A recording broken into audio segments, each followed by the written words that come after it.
Ya itulah Liga Champion gitu. Liga Champion selalu menyajikan pertandingan yang tidak terduga, selalu menghadirkan kejutan-kejutan.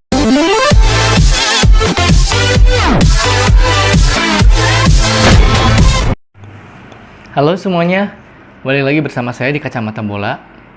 Kali ini saya bakal sedikit ngomongin soal hasil Liga Champion ya. Tapi saya nggak bakal bahas terlalu dalam tentang taktik, karena kalau tentang taktik sih udah banyak yang lebih jago lah ya. Saya mau mengomentari 3 pertandingan, yaitu Barcelona, Real Madrid, dan MU tentunya. Pertama-tama, mari kita mulai dengan kejutan, yaitu Real Madrid kalah oleh tim debutan Liga Champions, yaitu Sheriff. Kalau teman-teman tahu, Sheriff ini di Liga Moldova kalau saya nggak salah ingat.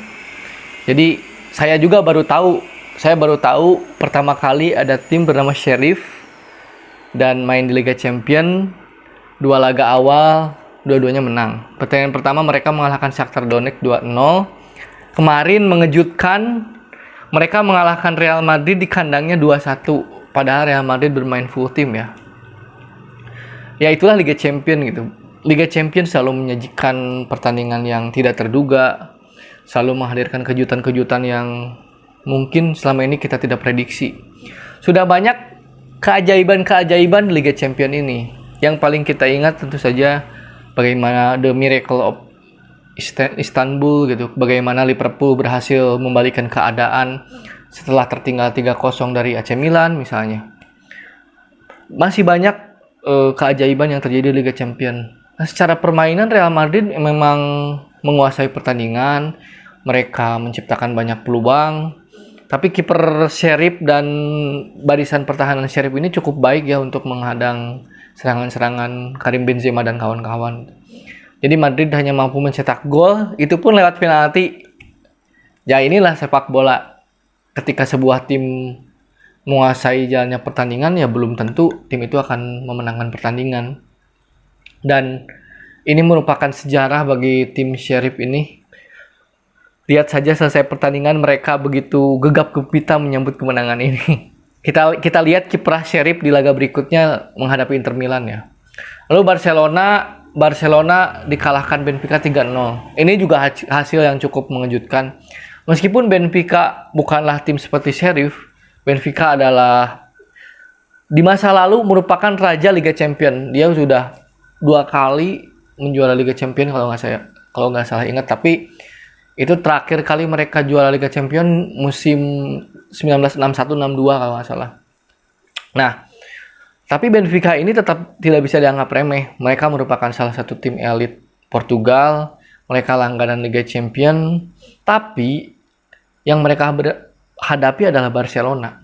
Barcelona adalah tim dengan sejarah panjang, tim dengan prestasi yang mumpuni, tim yang sudah sering menjuarai Liga Spanyol dan Liga Champions.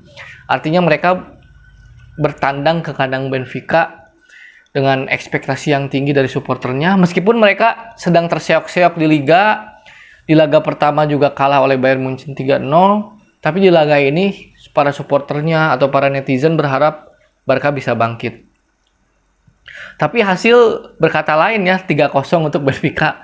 Secara permainan pun sebenarnya Barcelona menciptakan banyak peluang, terutama di babak pertama. Tapi lagi-lagi mereka sepertinya tidak punya killer insting. Jadi tidak ada striker yang mempunyai insting pembunuh. Memphis Depay dan Luuk de Jong memang bagus. Memphis Depay dengan skill individunya bisa melewati 2-3 pemain lawan. Luuk de Jong dengan tandukan kepalanya yang sangat mematikan, tapi mereka bukan pemain seperti Cristiano Ronaldo atau Robert Lewandowski ataupun Karim Benzema. Mereka butuh support dari lini tengah. Mereka butuh suplai bola. Mereka butuh umpan-umpan yang manja lah kasarnya gitu. Tapi kalau kita lihat lini tengah Barca ini sekarang lemah ya. Ronald Koeman biasanya memainkan Sergi Busquets dan Sergi Roberto di tengah yang sudah berkali-kali tidak efektif. Barcelona main 3-5-2. Saya sendiri selama mengenal klub Barcelona ya mungkin dari SD lah. saya melihat filosofi sepak bola Barcelona di era Ronald Koeman ini sangat-sangat berubah.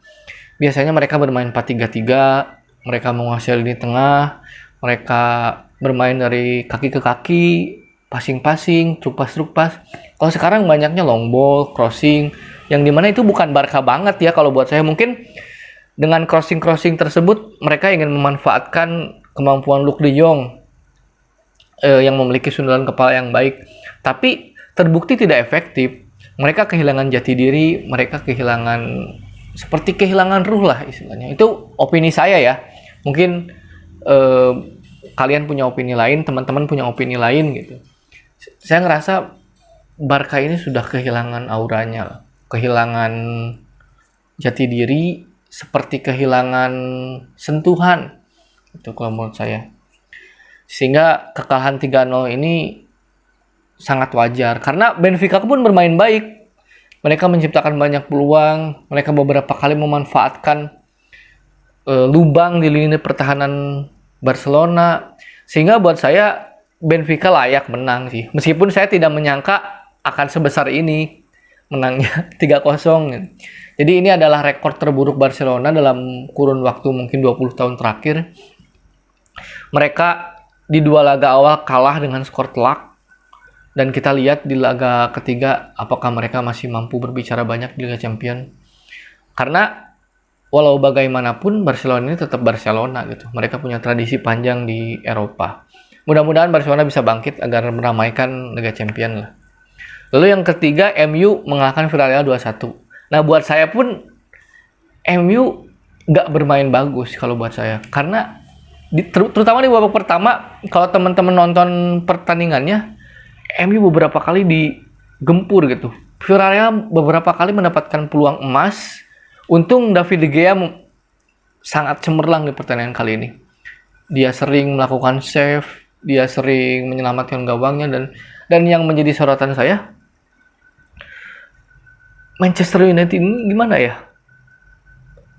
Mungkin kehadiran Cristiano Ronaldo ini berdampak baik, mengangkat moral atau mental pemain lain. Tapi di sisi lain, saya merasa pemain-pemain lain seperti Mason Greenwood, bahkan saya melihat McTominay dan lain-lain, performanya tidak sebaik musim lalu.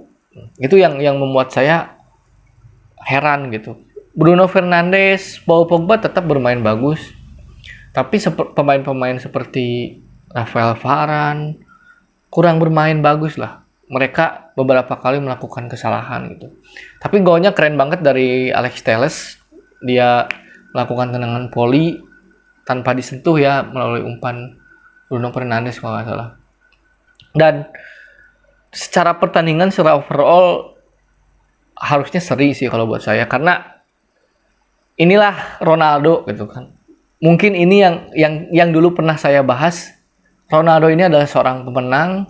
Ronaldo ini adalah seorang yang memiliki mental yang kuat.